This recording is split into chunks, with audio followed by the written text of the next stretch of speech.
MedWed number 5, Medical Wednesday number 5. Today I'm gonna be reviewing medications number 33 to 40 in this 300 most prescribed medications list. Tune in as Interpret Your World's co-founder, Juan Prieto, talks about the highlights of his workday as a professional medical video remote interpreter. If you are aspiring to learn something new and gain insight into what the world of medical interpretation is really like, then you've come to the right place. Follow along as Juan talks not only about his success, but the daily challenges he has to overcome to become a better interpreter each and every day. This is Unwind Sessions with Juan Prieto. Hello, and welcome to another edition of Med Wednesday. MedWed on today, Wednesday, September 15, 2021.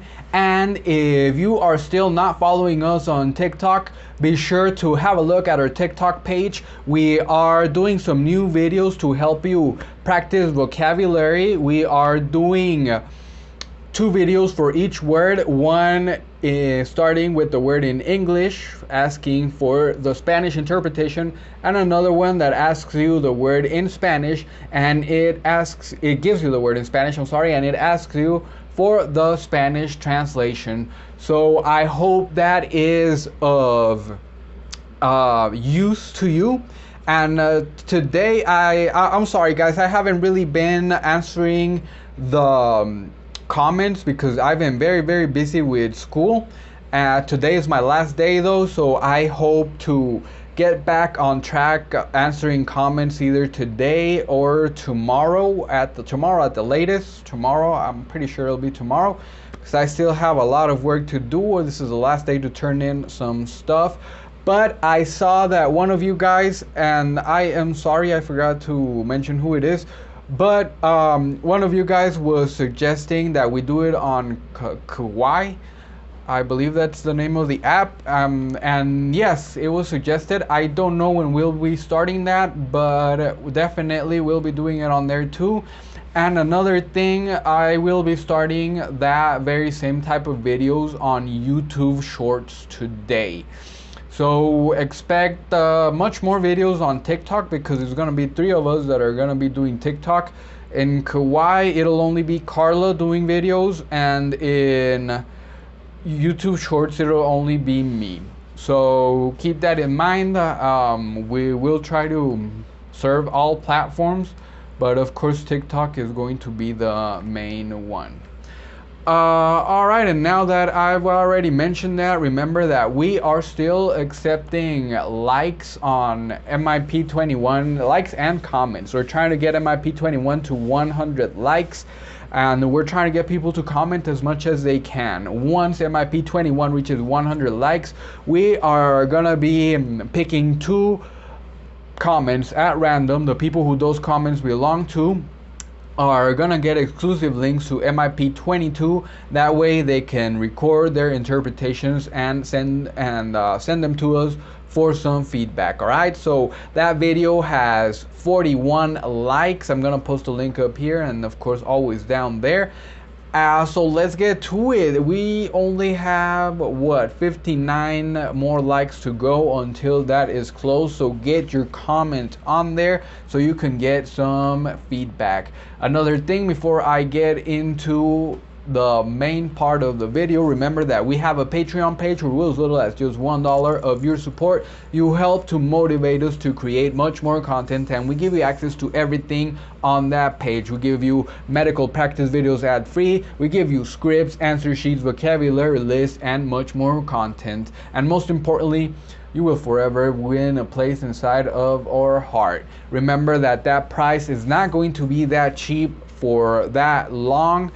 Once we start adding more content on there, enough content to make tiers, we will be doing tiers. So I suggest, if you guys are thinking about supporting us, go ahead and do it now. It'll be the cheapest price now. Of course, we will always keep a $1 tier, but of course you will be limited in what we will be providing you. So get on that, guys. Get all of the really exclusive stuff that we have on there, and we have to add some new stuff this week for sure.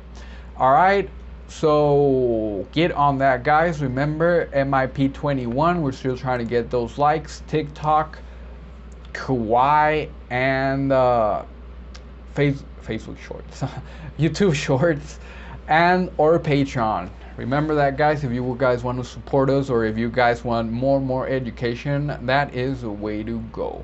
All right, so today I took a total of 28 sessions, 4 of which were audio sessions. It was a pretty nice day today. There was not that many. There were a couple of highlights, but honestly, I am so filled up in my head with all of the school stuff. Today is the last day to turn in my work, to do all the revisions and get a higher grade. I already passed, but I'm still trying to get an A. Hopefully we can do it. I already have one. I have 2 B's right now. So one of them is staying a B. The other one, I have a possibility to make it an A, and the other one, I don't know. Hopefully I'll pass the other one. I'm pretty sure I will, at least we'll see. But it's all gravy. And I can't, and to be honest, the highlights of today were just me mispronouncing a word. I remember now. Sarcoidosis, or something like that. Sarcoidosis. I'm pretty sure that's it. And then I was looking through some stuff, and that was one of the words that I had as a highlight the other day. But is sarcoidosis or something similar. And of course, I'm not going to be able to tell you what it is because I don't have the definition in front of me. But it doesn't matter, because I knew that the interpretation was the same, because of course that was a highlight of one of these sessions. So I knew it, but in my mind, like, it didn't sound right, and I said sacrodosis. So just I flipped the R and the C. It's supposed to be sarcoidosis, and I said sacrodosis, but I didn't feel well about my interpretation. I looked it up and I realized that it was a mistake. And then there was another little tiny mistake just like that one. But I mean, the last thing in my mind was writing that down, honestly. Like, I'm just very anxious right now for this day to end, and to end on a really good note.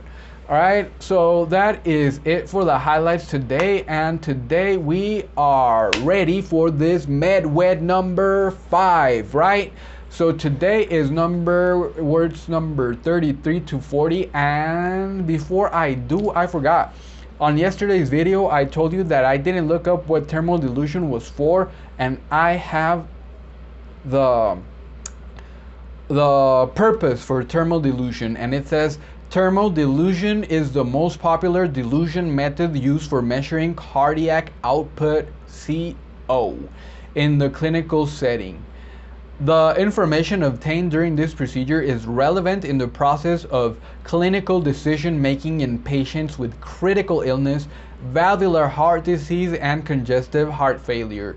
So this is a tool to so thermal dilution is the process, and the thermal dilution catheters is a process and some tools used in the process of decision making, right? So they test the cardiac output for any critical illness, valvular heart disease, or congestive heart failure, and that provides the doctors or the medical personnel information into as what route to take into treating the patient. All right, I know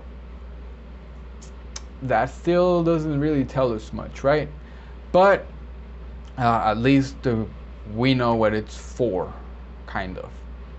And I'm sorry, it's just that I couldn't really find that much information, and the information that I found is really, really technical. So maybe in the future I can do another video about it. I don't know if anybody's interested. Maybe you can let me know, and that'll get me interested too. So let's get started with words number 33 to 40. And this is the brand name over here. So number 33 is carvedilol. And the Spanish translation is exactly the same. That's why you only see that one word right there. The brand name is Coreg, C-O-R-E-G, and it says carvedilol is a beta blocker. It is used to treat high blood pressure, hypertension, and helps prevent heart disease, heart attacks, strokes. It can also be given with other medicines to treat heart failure and to prevent chest pain caused by angina. Carvedilol is only available on prescription. It comes as tablets. So carvedilol is a medication that, of course, I have had to interpret a lot of sessions where carvedilol was prescribed, and like it says here, they were all due to hypertension or to some sort of problems with the heart. All right, number 34. Number 34 is Meloxicam, and the brand name is Mobic. And Meloxicam is used to relieve pain, tenderness, swelling, and stiffness caused by osteoarthritis, arthritis caused by a breakdown of the lining of the joints, and rheumatoid arthritis, arthritis caused by swelling of the lining of the joint. So now you already got two definitions: osteoarthritis and rheumatoid arthritis. Meloxicam is also used to relieve the pain, tenderness, swelling, and stiffness caused by juvenile rheumatoid arthritis, a type of arthritis that affects children in 2 years of age and older. Meloxicam is in a class of medications called non-steroidal anti-inflammatory drugs, or NSAIDs. You better remember that. It works by stopping the body's production of substance that causes pain, fever, and inflammation. So Meloxicam is an NSAID. So this is kind of like ibuprofen, Advil, and it's in the class of all of those medications. And definitely this is a medication that is prescribed to patients that have arthritis pain. And yes, well, pretty much all of the almost all of the medications that are on this MedWed, I've had to interpret at some point or another. I think I mentioned if I hadn't prescribed some, or I don't have that much experience with some, but for the most part, almost all of them. That's why I decided to make this whole list. This was just only gonna be like a 50 medication list, but then I looked at the 300, and then I was like, I know all of these medications. So I was like, it'll be what kind of a video to get to know medications is this gonna be if I am living out 250 medications which I am familiar with, right? So I said, well, this definitely has to be a 300 list. All right, so for number 37, Citalopram. I've heard it pronounced Citalopram as well, but Citalopram sounds good to me. And Celexa is the brand name. Citalopram is a type of antidepressant known as selective serotonin reuptake inhibitor, SSRI. It is often used to treat depression and also sometimes for panic attacks. Citalopram helps many people recover from depression and has fewer unwanted side effects than older antidepressants. Citalopram is also available on prescription as tablets and liquid drops that you can put in a drink of water. I've had to work with Citalopram, and one that I can remember, one time that I worked with Citalopram, was that the patient was having a lot of side effects. I don't remember if it was sertraline. I'm gonna be honest here, I don't remember the name of the medication, so let's just skip over that. And this person was getting a lot of side effects from that medication, the antidepressant that she was taking, and they decided to prescribe citalopram to see if it would get less side effects. All right, so I believe it's like a light antidepressant, or an antidepressant that doesn't have that many side effects. Number 30, no, and it's the same in Spanish, it's citalopram. Number 30, 36, yes, 36, duloxetine, and in Spanish it's the same, duloxetine, and the brand name is Cymbalta. It is an antidepressant medicine. It is used to treat depression and anxiety. It is also used to treat nerve pain such as fibromyalgia, and can be used to treat stress, urinary incontinence in women. Duloxetine comes as capsules, and it is only available on prescription. To be honest here, I very rarely hear the name duloxetine. I have heard the name Cymbalta used more often, and if I am not mistaken, the times that it's been prescribed, or the times that I can remember, it was for nerve pain. I'm not sure if I've had any sessions where it was prescribed as an antidepressant medicine, but it says here that it's for that as well. All right, and number 37. Number 37 is Alprazolam, and the brand name is Xanax. The Spanish is the same, Alprazolam. And Xanax is a prescription medicine used to treat the symptoms of anxiety, panic disorder, and anxiety associated with depression. Xanax may be used alone or with other medications. Xanax belongs to a class of drugs called anxiety agents, anxiolytics, benzodiazepine. It is not known if Xanax is safe and effective in children younger than 18 years of age. Alright, so this is an antidepressant medication, and this is one of those medications that I am not familiar with. I am not sure if this medication, I'm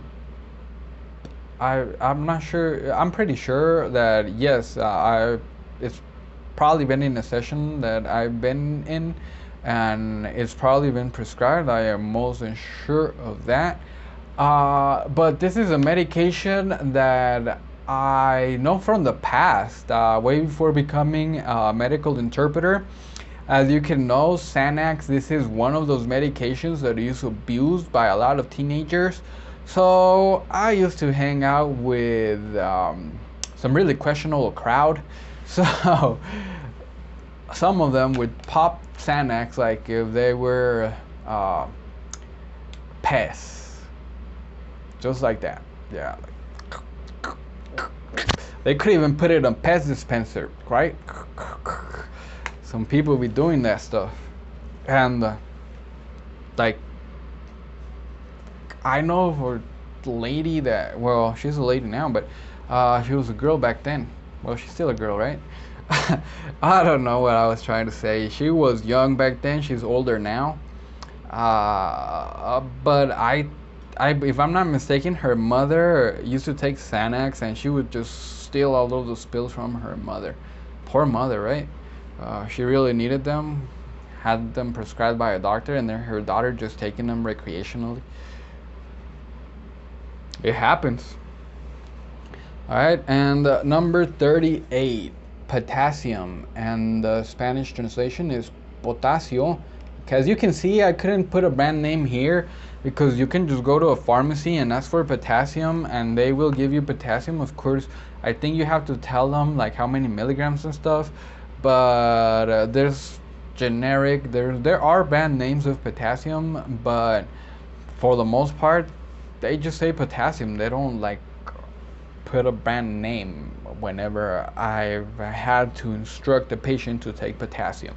All right? Potassium is a mineral that your body needs to work properly. It is a type of electrolyte. It helps your nerves to function and muscles to contract. It helps your heartbeat stay regular. It also helps move nutrients into cells and waste products of cells. A diet rich in potassium helps to offset some of sodium's harmful effects on the blood pressure. So definitely potassium is an electrolyte that we need, and when patients are dehydrated, they check their electrolytes. If their potassium is low, they give them some potassium. What are other electrolytes? Sodium, sodium and chlorine. I don't know if I'm saying that correctly.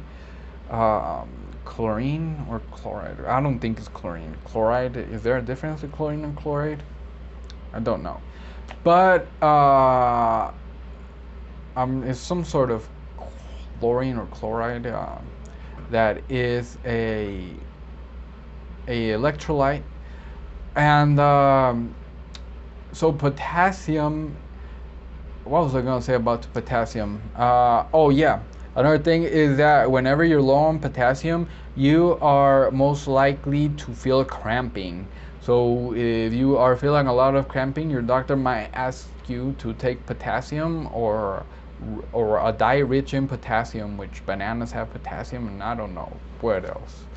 All right. Number 39, Clopidogrel.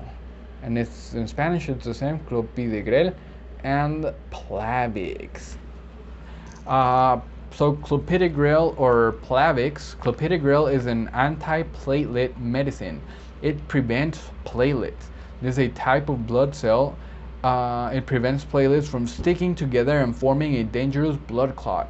Taking Clopidogrel helps prevent blood clots if you have an increased risk of having them.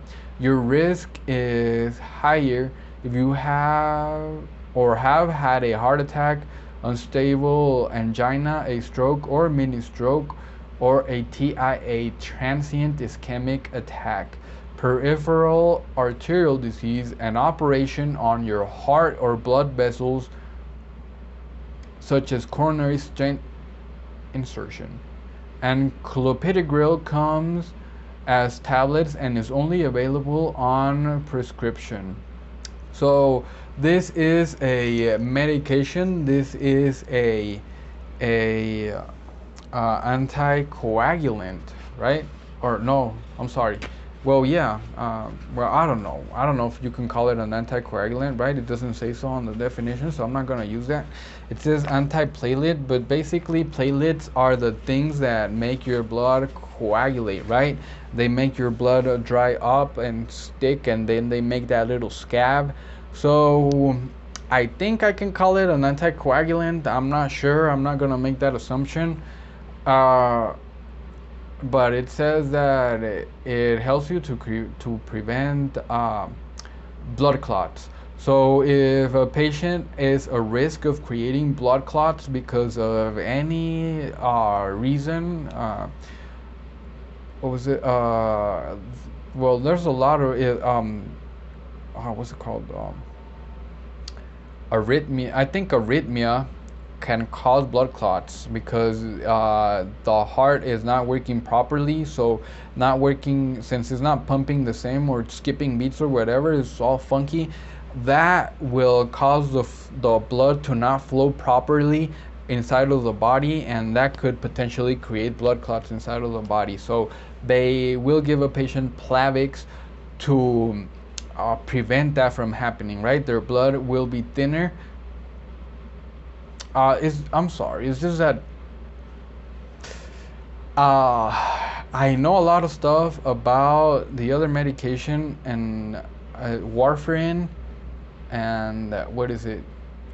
Warfarin, and there is another medication that is an anticoagulant. This one doesn't say anticoagulant, but this is a medication that I've had the experience of it being prescribed to patients that are in risk of developing a blood clot. So antiplatelet medication. And for number 40, and the last one on the list today, is the all-known aspirin. Aspirina would be in Spanish. I'm pretty sure we're all familiar with aspirin, right? But let me still give you the definition. So aspirin is an everyday painkiller for aches and pains such as headaches, toothaches, and period pain. It can also be used to treat colds and flu-like symptoms and to bring down a high temperature. It's also known as acetylsalicylic acid. Aspirin is also available combined with other ingredients in some cold and flu remedies. You can buy most types of aspirin from pharmacies, shops, and supermarkets, right? Who doesn't know that? Some types are only available on prescription.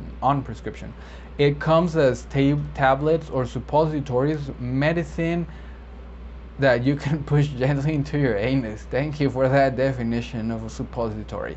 It also comes as a gel for mouth ulcers and cold sores. If you had a stroke or heart attack or are at risk of a heart attack, your doctor may recommend that you take a daily dose aspirin. This is different to taking aspirin for pain relief. Only take low dose aspirin if your doctor recommends it. Yes, definitely aspirin can act as an anticoagulant, and this, I am sure I can use that word, not like Plavix, which I was not sure. But aspirin, I think this is like the first painkiller that there was ever discovered, right? And this was a great invention, and it was used a lot. But aspirin, just like other NSAIDs, ibuprofen, and all of them, they get metabolized in your kidneys, so they are not that highly recommended anymore. The doctor will usually recommend what is ibuprofen or acetaminophen, which we all know is Tylenol. Ibuprofen is Motrin, Advil, and all of them. And aspirin is just used as a blood thinner now. That is not to say that it is not used as a painkiller, but for some reason, I don't know why doctors don't recommend it. Maybe Tylenol and ibuprofen is better. I said Tylenol, but it should have been acetaminophen or ibuprofen are better, right? I have no idea. Maybe I should just research. How come they don't prescribe aspirin, right? But the times that the doctor has prescribed aspirin, it has always been 81 milligram aspirin to reduce the risk of having a heart attack. That is because it thins your blood, and just like Plavix, or similar to Plavix, it prevents your blood from clotting. All right, so that is aspirin, and it is still used to this day. So that is going to be it. We are running out of time, so that is going to be the 8 words for today. Please leave your questions in the comments, and I will answer some of them on the next session. Remember that if anything is time sensitive, let me know, and that way I can get to that video before the rest of my queue. Remember that I'll be here every Monday through Friday after work. And remember that we love all of our Patreons. We love everyone that has bottles of coffee. We love all of our subs, and we love all of our viewers, and we love you that is watching the end of this video. So let me try that again. I accidentally bumped the button to end the recording. So thank you so much for watching. Please like and subscribe if you liked the video and have not done so for much more content. And don't forget to share. Happy interpreting. Goodbye. Thanks for listening to this episode of Unwind Sessions. Make sure to subscribe on Apple Podcasts, Spotify, or wherever you listen to your favorite shows. And if you learned something new today, it'd be great if you left us a review.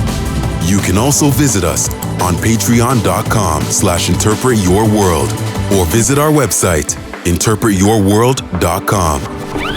Unwind Sessions.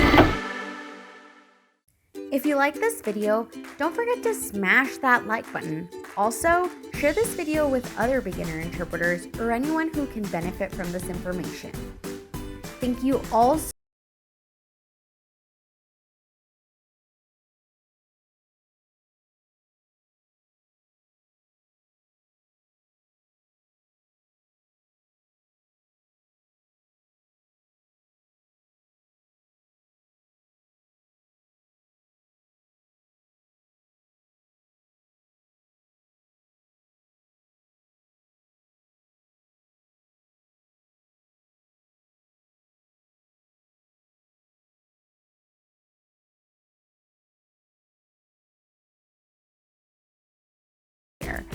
And as always, I will be posting all the links to these pages down below in the description box.